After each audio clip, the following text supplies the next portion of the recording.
بسم اللہ الرحمن الرحیم۔ السلام علیکم۔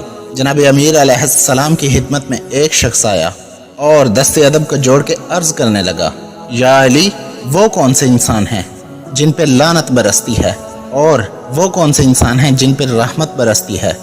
جیسے ہی یہ پوچھا گیا تو جناب امیر علیہ السلام نے فرمایا، اے شخص، یاد رکھنا، میں نے اللہ کے رسول سے سنا کہ جو انسان اس زمین پہ تکبر کیا کرتے ہیں، اللہ کی مخلوق کو اپنے سے کم سمجھتے ہیں، تو آسمانوں کے فرشتے اس پہ لعنت بھیجا کرتے ہیں۔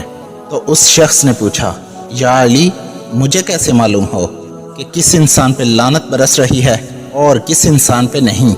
بات یہاں تک جب پہنچی تو جناب امیر علیہ السلام نے فرمایا، اے شخص، تم دیکھو، جو انسان ان لوگوں کی عزت کرے، ان لوگوں سے پیار کرے جو حیثیت میں، علم میں اس سے کم ہوں، تو سمجھ جانا یہ اللہ پاک کا خاص بندہ ہے، اللہ پاک کی رحمت اس پہ برستی رہتی ہے۔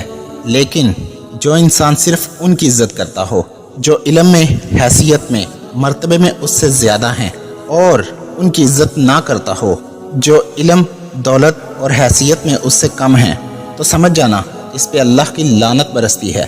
وہ دنیا میں بھی رسوا ہوگا اور روز محشر بھی اللہ پاک کے نزدیک بھی سخت عذاب دے گا۔ ویڈیو پسند آئی ہو تو پیاری باتیں چینل کو سبسکرائب کر دیجئے۔ شکریہ۔ فی امان اللہ۔